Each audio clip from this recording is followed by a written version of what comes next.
Hello friends, welcome back to my channel scalper trading bull. तो आज हम फिर से एक बार चार्ट को एनालिसिस करने वाले हैं। तो यहाँ पर हम चार्ट को एनालिसिस करके वो जानने की कोशिश करेंगे कि कैसे हम अपने ट्रेडिंग स्किल को और भी ज़्यादा इम्प्रूव कर सकते हैं, जिसकी मदद से हम ज़्यादा से ज़्यादा प्रॉफिट वाले ट्रेड ले सके और जो भी लॉस मेकिंग ट्रेड है उसको हम कैसे मैनेज कर सकते हैं। ठीक है, मतलब कि यहाँ पे हम जानेंगे कि कैसे हम चार्ट को एनालिसिस करके अपने रिस्क रिवॉर्ड रेशियो को मैनेज कर सकते हैं।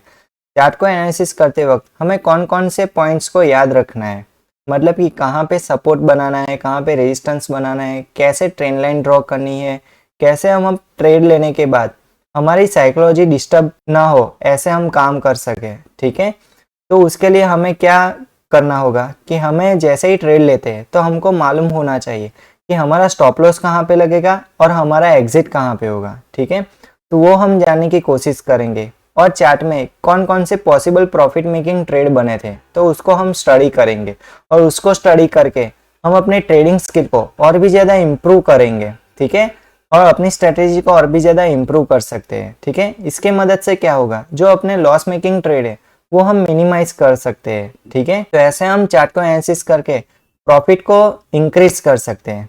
ठीक है, तो चलिए वीडियो को शुरू करते हैं। इस वीडियो को लाइक और शेयर करना मत भूलिएगा और इस चैनल को सब्सक्राइब करना मत भूलिएगा। ठीक है, अगर आपने इस चैनल का मैंने एक प्लेलिस्ट बनाया है वो आपने अभी तक नहीं देखा है तो प्लीज़ जाके देख लीजिए। उस प्लेलिस्ट के अंदर मैंने ऐसे ही कई सारे वीडियोस मैंने उस प्लेलिस्ट में डाले हैं, जिसकी मदद से आप अपने चार्ट एनालिसिस की स्टडी को और भी ज़्यादा इम्प्रूव कर सकते हैं। जो भी बिगनर्स है उनको पता चलेगा कि कैसे चार्ट वर्क करता है। ठीक है, मार्केट का बिहेवियर कैसा हो रहा है, प्राइस मूवमेंट्स कैसा होता है। ठीक है, और मैंने चार्ट एनालिसिस में कौन कौन से इंपॉर्टेंट की पॉइंट्स है उसके लिए भी मैंने एक सेपरेट से एक चेकशीट वाला एक वीडियो बना के रखा है, जिसमें मैंने बताया है कि प्राइस मूवमेंट्स क्या है, सपोर्ट रेजिस्टेंस क्या है, ट्रेंड लाइन ब्रेकआउट ब्रेकडाउन क्या है। इन सभी पॉइंट्स को उसमें मैंने डिटेल से डिस्कशन किया है। ठीक है, और ये सब पॉइंट्स हमें चार्ट एनालिसिस के टाइम पर भी यूज होता है। ठीक है, तो उसके लिए पहले जब भी हम चार्ट एनालिसिस करेंगे तब हमको इन सभी पॉइंट्स को याद रखना जरूरी होता है, क्योंकि उसी का यूज हम चार्ट एनालिसिस में करेंगे। ओके, तो चलिए वीडियो को शुरू करते हैं। तो यहाँ पे मैंने 11 अक्टूबर 2024 का मैंने यहाँ पे चार्ट लिया है। ठीक है, तो इसी चार्ट में हम स्टडी करेंगे और समझेंगे कि कैसे हम अपने प्रॉफिट को बढ़ा सकते हैं। तो चलिए वीडियो को शुरू करते हैं। तो जैसे कि आप यहाँ पे देख सकते हैं कि मैंने कुछ यहाँ पे इम्पोर्टेंट लेवल्स यहाँ पे मैंने मार्क किए। वो मैंने कैसे मार्क किए, स्टेप 1, जैसे ही आप चार्ट को एनालिसिस की करें तब आप पहले उसका प्रीवियस डे मतलब कि 1 डे बैक का चार्ट एनालिसिस कीजिए। क्यों एनालिसिस करना है, क्योंकि 1 डे बैक में हम जाएंगे और वहाँ पे हम इम्पोर्टेंट जो भी सपोर्ट रेजिस्टेंस बना है उसको हम पहले क्या करेंगे, मार्क करेंगे। तो यहाँ पे मैंने पहले से ही कुछ यहाँ पे लेवल्स मैंने यहाँ पे मार्क करके रखे। वो मैंने कैसे मार्क किए, किस रीजन पे मार्क किए, वो मैं चलिए आपको बताता हूँ। तो देखिए 10 तारीख का यहाँ पे जो चार्ट था उसमें हम पहले क्या करेंगे, लेवल्स बनाएंगे। ठीक है, तो मार्केट यहाँ से ओपन हुआ था। ठीक है, ओपन होने के बाद मार्केट ने यहाँ से क्या लिया, रिजेक्शन लिया और बियरिश ट्रेंड में मार्केट ने मूव किया। ठीक है, तो ये लेवल क्या हो गया, ये एक रेजिस्टेंस बन गया। ठीक है, मार्केट ने फिर यहाँ पर एक सपोर्ट बनाया। सपोर्ट बनाने के बाद मार्केट ने ऊपर की ओर मूव किया, तो ये क्या बन गया, ये एक सपोर्ट बन गया। ठीक है, तो ये सपोर्ट कहाँ क्यों यहाँ पे बना, क्योंकि यहाँ पर से बायर्स एक्टिव थे। ओके, चलिए फिर प्राइस ऊपर की ओर मूव किया और ये जो प्रीवियस अपना लेवल था उसको क्या किया, ब्रेकआउट कर दिया। ठीक है, ब्रेकआउट करने के बाद दोबारा से यहाँ पर सेलर्स ने कंट्रोल ले लिया और यहाँ पर क्या बना दिया, एक रेजिस्टेंस बना दिया। तो ये यहाँ पे हमें 1 2 और 3 ये 3 लेवल्स हमको मिल गए। चलिए इसके बाद यहाँ पर जैसे ही सेलर्स ने कंट्रोल ले लिया उसके बाद प्राइस लोअर लो लोअर हाई के हिसाब से प्राइस नीचे की ओर मूव कर रही थी और ये वाला जो लेवल था उसको भी क्या किया, ब्रेक डाउन किया। ठीक है, उसके बाद प्राइस ने इस वाले लेवल पे क्या लिया, सपोर्ट बना दिया। ठीक है, तो ये क्या हो गया, ये इंपॉर्टेंट सपोर्ट हो गया। देखिए जब भी कोई ट्रेंड शुरू होता है, ठीक है, स्टार्ट होता है, और जब भी उस ट्रेंड का यहाँ पे एंड होता है, वो दोनों लेवल्स इंपॉर्टेंट होते हैं। ठीक है, क्यों इंपॉर्टेंट होते हैं? क्योंकि वहां से ट्रेंड चेंज हुआ था, यहाँ से ट्रेंड क्या हुआ था, चेंज हुआ था, इसलिए ये दोनों इंपॉर्टेंट लेवल्स है। ठीक है, और इन दोनों के बीच में ये जो लोअर लो, लोअर हाई, लोअर लो, लोअर हाई, ठीक है, ये जो लेवल्स थे वो भी इंपॉर्टेंट है, लेकिन ये सबसे ज्यादा इंपॉर्टेंट है जहां से प्राइस चेंज हुई थी। ठीक है, चलिए नेक्स्ट। तो ये लेवल हमको मिल गया, कैसे हमने ड्रॉ किया। चलिए इसके बाद जाते हैं। प्राइस यहाँ से मूव करता है और यहाँ पर क्या करता है, थोड़ा साइडवेज हो जाता है। क्यों? क्योंकि यहाँ पर सेलर्स एक्टिव थे, प्राइस इससे ऊपर सेलर्स जाने नहीं दे रहे थे। ठीक है, तो प्राइस ने यहाँ पे रिजेक्शन लिया, तो हमने यहाँ पे क्या किया, ये एक लेवल यहाँ पे मार्क कर लिया। ठीक है, प्राइस दोबारा से इस सपोर्ट के पास आती है, दोबारा से रेजिस्टेंस के पास आती है। ठीक है, और प्राइस देखिए कंटिन्यूअसली इन दोनों लेवल के बीच में मूव करती है। ओके, इन्हीं दो लेवल के बीच में प्राइस मूव करती है। ठीक है, और फिर प्राइस इस वाले लेवल को क्या करती है, ब्रेक डाउन करने की कोशिश करती है, लेकिन यहाँ पर मार्केट क्लोज हो जाता है। ओके, तो यहाँ पे हमने कितने लेवल्स यहाँ पे मार्क किए, फर्स्ट था 1 2 3 4 5। ठीक है, ये 5 हमने इंपॉर्टेंट लेवल्स यहाँ पे मार्क किए। और दूसरा क्या है कि ये जो लेवल है ये उससे भी प्रीवियस डे का लेवल था। ये मैंने क्यों मार्क किया, क्योंकि प्राइस देखिए इस वाले लेवल पे रिस्पॉन्स दे चुका था, इस वाले लेवल को ब्रेकआउट नहीं करा। ठीक है, और इसके नीचे जहां पे प्राइस क्लोज हुआ था, ठीक है, उसके नीचे का लेवल क्या है, क्योंकि उसके प्रीवियस डे में प्राइस ने यहाँ पर सपोर्ट बनाया था, तो ये वाला जो लेवल था वो इंपॉर्टेंट लेवल बन जाता है। ठीक है, तो उससे हमें पता चलेगा कि मार्केट जब ओपन होगी कल तो कौन से लेवल के पास ओपन होगी। ठीक है, तो उस हिसाब से हम ट्रेडिंग स्ट्रेटेजी को सेट कर सकते हैं। ओके, चलिए अब हम चार्ट एनालिसिस पे जाते हैं। तो जैसे कि मैंने बताया यहाँ पर प्राइस का ओपनिंग कहाँ से होता है वो जानना जरूरी है। तो देखिए प्राइस यहाँ से ओपन होती है। ठीक है, ओपन होने के बाद यहाँ पर क्या बनाती है, अच्छा सा यहाँ पे बाइंग दिखाती है। ठीक है, तो ये लेवल क्या हो गया, यहाँ पे बाइंग ने कोशिश की, फर्स्ट कैंडल, ठीक है, 4 मिनट की। यहाँ पे आप देखिए मैंने यहाँ पे 4 मिनट का चार्ट क्या किया है, ओपन किया है। ओके, ये जो फर्स्ट कैंडल बनी 4 मिनट की, उसमें फर्स्ट कैंडल में क्या हमको शो हो रहा है कि यहाँ पे बायर्स एक्टिव थे। ठीक है, और फिर बायर्स के हाथ में से कंट्रोल निकल गया और फिर सेलर्स हावी हो गए।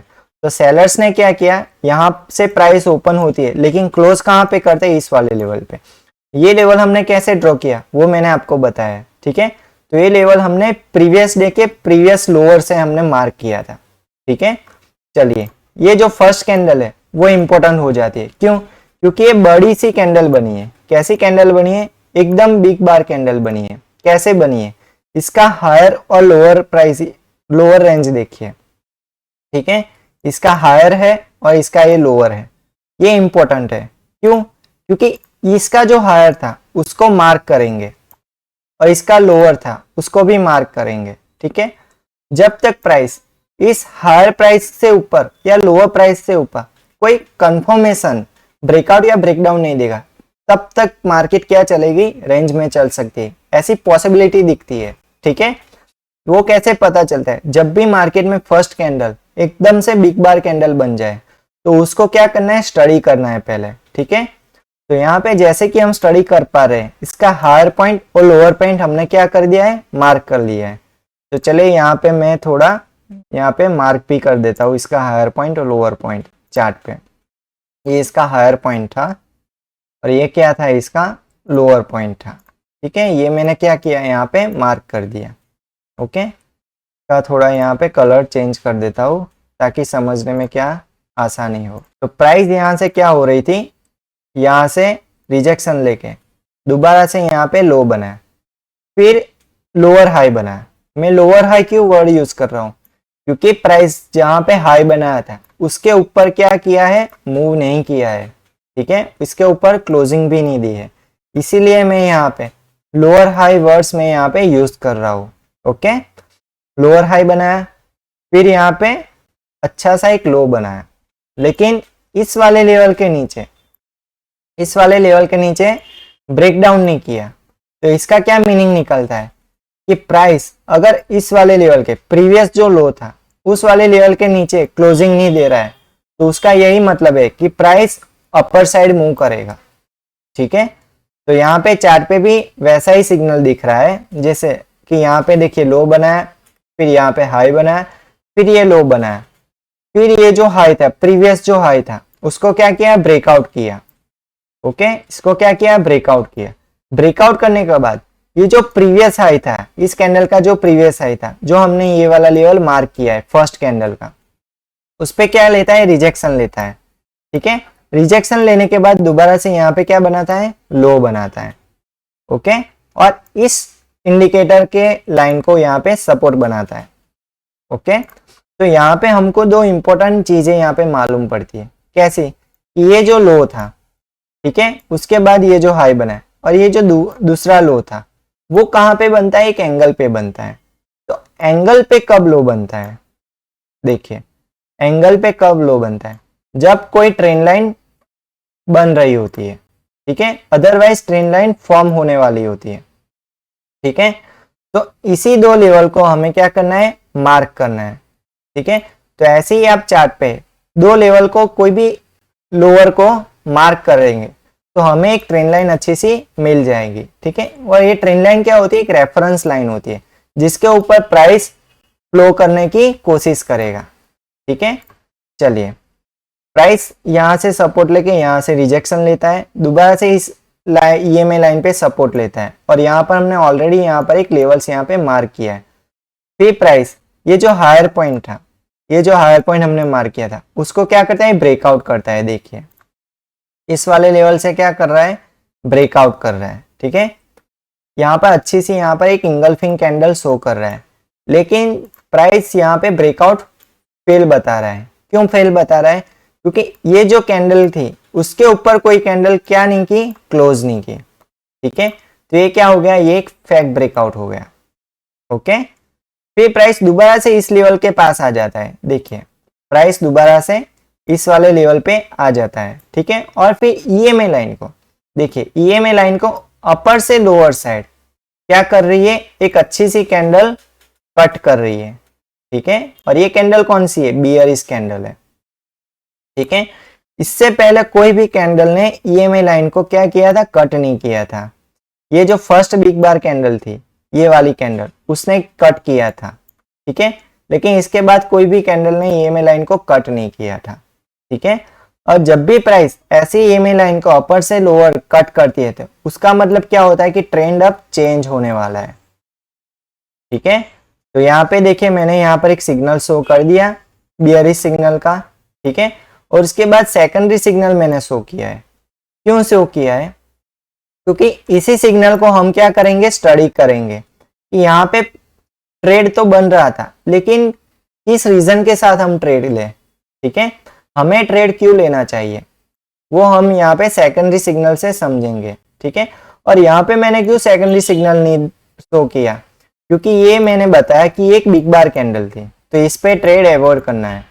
ओके, तो यहाँ पे एक ट्रेंड लाइन भी बन रही है। देखिए यहाँ पे जो यहाँ पे कैंडल बनी है वो एक एंगल पे यहाँ पे हाई बना रही थी। ठीक है, तो इसी दो पॉइंट को हमें क्या करना है, रेफरेंस यूज करना है। ठीक है, तो यहाँ पे हम जैसे कोई ट्रेंड लाइन ड्रॉ करते हैं तो हमें क्या मिल जाएगा, एक रेफरेंस मिल जाएगा कि प्राइस का एंगल क्या है, डाउन साइड ऐसा एक एंगल है, और ये एंगल कैसा बन रहा है, तो क्या अच्छा सा ये ट्रेंड लाइन का जो एंगल बन रहा है वो बढ़िया सा एंगल है, 30 डिग्री से ज्यादा ये एंगल दिखा रहा है। तो इसका मतलब क्या है कि जो सेलिंग आने वाली है वो स्पीड में आ सकती है। ठीक है, जब भी ट्रेंड लाइन में एंगल ज्यादा हो तो उसका मीनिंग क्या होता है कि प्राइस मूवमेंट एकदम से स्पीड में आने वाली है। ठीक है, और एंगल कम हो तो उसका मीनिंग क्या है कि प्राइस का जो मूवमेंट होगा वो थोड़ा स्लो होगा और नियर बाय साइडवेज मार्केट की तरह वो मूव करेगा। ठीक है, चलिए, तो यहाँ पे इस कैंडल को हम समझते हैं। तो कैसे समझेंगे, पहले हमने यहाँ पे 4 मिनट टाइम फ्रेम स्टडी किया। ठीक है, अब हम ट्रेड को समझने के लिए हम टाइम फ्रेम चेंज करने वाले हैं। ठीक है, अब हम चेंज करेंगे 30 सेकंड टाइम फ्रेम। ओके, तो 30 सेकंड टाइम फ्रेम पे हम समझेंगे कि ट्रेड किस रीजन के साथ बन रहा था। चलिए, तो यहाँ पे थोड़ा मैं चार्ट यहाँ पे सेट कर देता हूँ ताकि समझने में आसानी हो।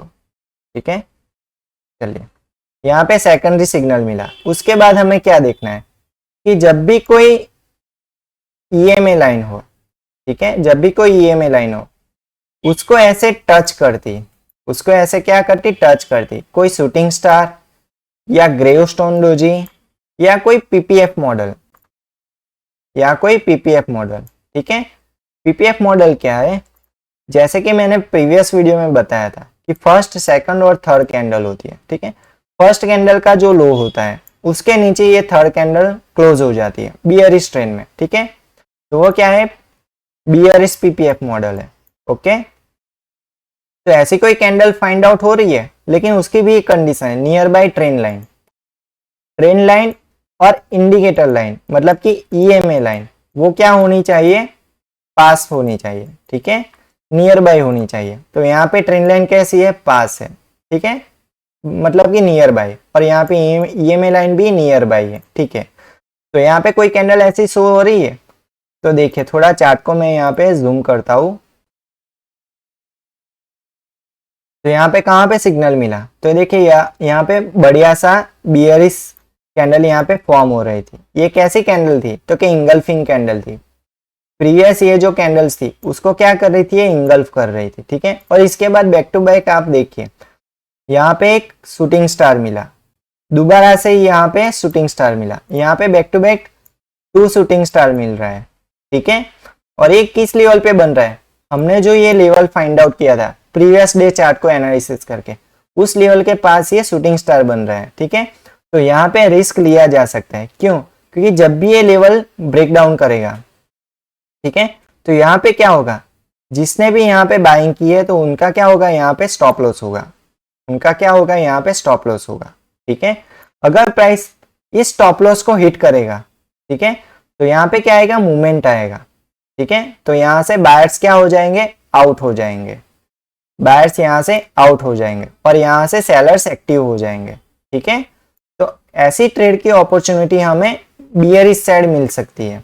ओके, तो यहाँ पे इस कैंडल के हाई का हम यहाँ पे as a stop loss use कर सकते हैं। चलिए, थोड़ा यहाँ पे रिस्क रिवॉर्ड रेशियो भी समझते हैं। चलिए, इस वाली कैंडल पे के बाद हम यहाँ पे एंट्री लेते हैं। देखिए, यहाँ पर इस वाली कैंडल, ये जो कैंडल बनी, ठीक है, इसके बाद वाली कैंडल के बाद हम अगर एंट्री लेते तो हमारा स्टॉप लॉस कहाँ पे होता। चलिए, हमारा स्टॉप लॉस होता ये जो टारगेटेड कैंडल है शूटिंग स्टार, उसके हाई का हमारा क्या बनता, स्टॉप लॉस बनता। ठीक है, तो यहाँ पे अपना स्टॉप लॉस कितने पॉइंट का होता, 4.80, मतलब कि 0.02% यहाँ पे अपना क्या बनता, स्टॉप लॉस बनता। ठीक है, चलिए, और अपना टारगेट कहाँ पे बनता, तो देखिए प्रीवियस जो भी सपोर्ट लेवल है, ठीक है, टारगेट जब भी सेट करना हो तो पहले अपने माइंड में क्लियर करना है, हम पहले सपोर्ट या रेजिस्टेंस को टारगेट बनाते हैं एज पर ट्रेंड मूवमेंट, मतलब कि बुलिश ट्रेंड है तो उसको हम रेजिस्टेंस को टारगेट बनाएंगे, और बियरिश ट्रेंड है तो हम सपोर्ट को टारगेट बनाएंगे। ठीक है, अदरवाइज जहां पे अपनी ट्रेंड लाइन आ रही है उसी को हम टारगेट बना सकते हैं। ठीक है, तो जैसे कि मैंने बताया, यहाँ पर ये वाली एक ट्रेंड लाइन हमने ड्रॉ की थी। ठीक है, आपको पता हो तो ये ट्रेंड लाइन कैसे ड्रॉ की थी मैंने आपको बताया था। ठीक है, तो फर्स्ट हम इस वाली ट्रेंड लाइन को टारगेट बना सकते हैं। ठीक है, तो यहाँ पे देखिए, यहाँ पे अपना टारगेट यहाँ पे अचीव हो सकता था। ठीक है, फर्स्ट टारगेट यहाँ पे हमको मिल सकता था, और अदरवाइज यहाँ पे अपने को एग्जिट देना है तो ठीक है, और हमें यहाँ से कंटिन्यू करना है। अगर आपको लगे कि प्राइस अभी भी नीचे की ओर मूव करेगी तो इसी कंडीशन में क्या करना है, हमें यहाँ पर भी रिस्क रिवॉर्ड रेशियो मैनेज करना है। कैसे करना है कि जैसे ही हमारा फर्स्ट टारगेट मिलता है तो वहां पे हम अपना 50% जो भी क्वांटिटी है उसको क्या करेंगे, स्क्वायर ऑफ कर देंगे। ठीक है, निकाल देंगे 50% क्वांटिटी, और अपनी जो बाकी हमारी क्वांटिटी है 50% की, उसको क्या करेंगे, कंटिन्यू करेंगे। और उसका टारगेट कहाँ पे लेंगे, यहाँ पे जो भी प्रीवियस सपोर्ट था उसी को हमारा दूसरा टारगेट बनाएंगे। ठीक है, तो जैसे कि आप देख सकते हैं चार्ट पे हमारा फर्स्ट टारगेट यहाँ पे मिल गया और दूसरा टारगेट अगर हम लेते तो हमें दूसरा टारगेट भी यहाँ पे मिल सकता था। तो यहाँ पे रिस्क कितना बनता 0.02% और प्रॉफिट कितना बनता 0.16%।